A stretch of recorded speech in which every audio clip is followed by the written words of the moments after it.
Ada sifat sombong kuliah sebagian orang yang menuntut ilmu. Ini sebagai evaluasi bagi kita. Kalau bukan kelompoknya yang ceramah, dia pergi keluar. Qul hadhihi sabili ad'u ila Allah ala basiratin ana wa man ittaba'ani wa subhanallahi wa ma ana minal musyrikin.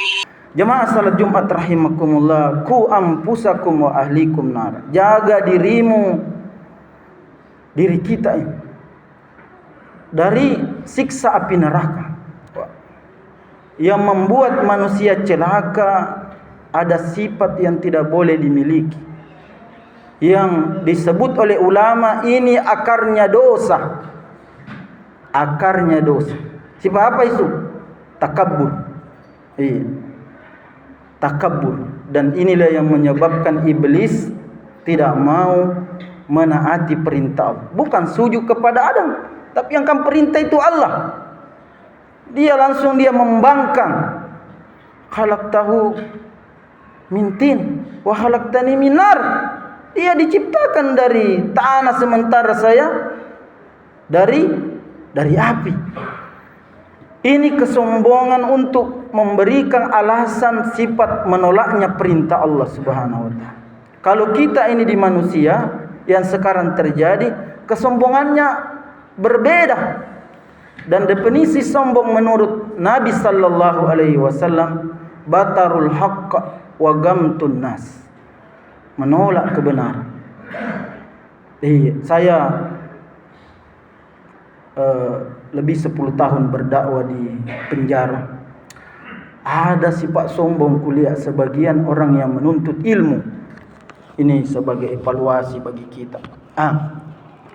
Kalau bukan kelompoknya yang ceramah, dia pergi keluar. Sifat sombong. Saya pernah kasih tahu dia, kau ini semua orang di penjara di sini. Orang yang dibina oleh negara dan saya diperintahkan oleh negara untuk menjadi pendakwa bagi kalian. Dan anehnya petugas masjid di penjara itu mengatakan, tapi kalau ustaznya dia duduk.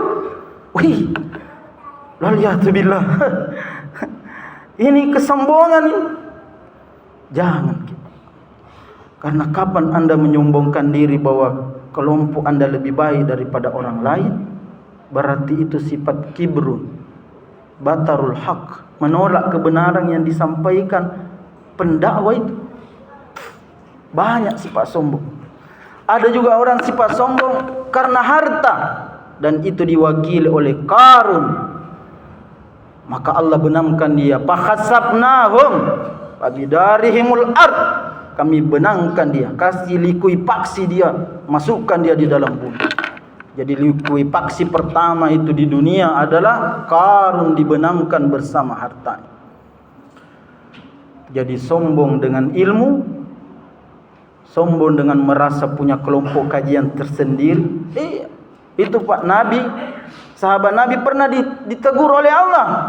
Wa idzarum tijaratan aw lahwan infaddu 'alaiha wa tarakuka qa'ima.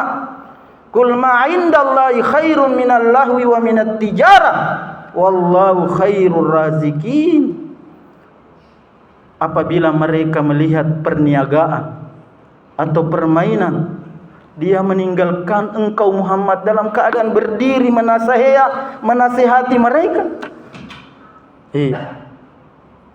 Makanya biasa itu Pak, kalau gubernur berdiri, wali kota berdiri, bupati berdiri, ada aparatnya yang meninggalkan ruangan baru tidak minta izin, pasti dia akan dapat sanksi, dapat dia teguran, dan itu dibenarkan. Ini penyakit sebagian yang dialami oleh orang-orang masuknya kelompok-kelompok dakwah di Indonesia yang aneh bin ajaib. Klaim-klaim kebenaran dia merasa memiliki, sehingga formalitas dia dalam keadaan di penjara masih menolak nasihat. Padahal ilmu ini Nabi Musa pernah ditegur. Nabi Musa itu pernah ditegur. Dan itulah yang menyebabkan dia mencari Nabi Khidir. Karena dia pernah mengatakan, ditanya oleh kaumnya, siapa yang paling berilmu di Bani Israel? Saya.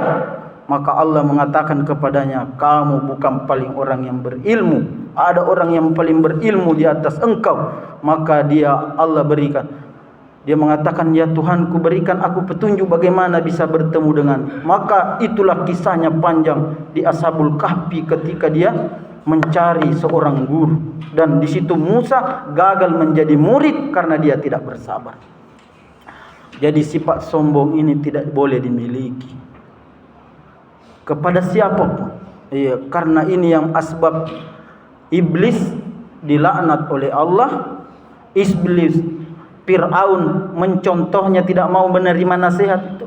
Fir'aun kan yang dakwai dia anak angkatnya. Apa dia bilang ketika anak angkatnya dakwai? Awalam nurabbika fina walida walabistan min umurika sinin. Kenapa kamu dakwai saya, Musa? Nah engkau awalam nurabbika fina, saya pelihara kamu bersama saya. Fina walida, sebagai bapak angkatmu. Walabista min umurika sinin, engkau habiskan umurmu beberapa tahun dengan saya.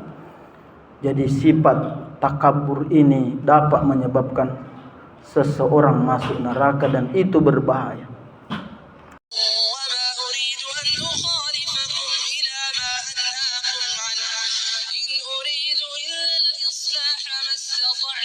وما توفيقي إلا بالله عليه توكلت وإليه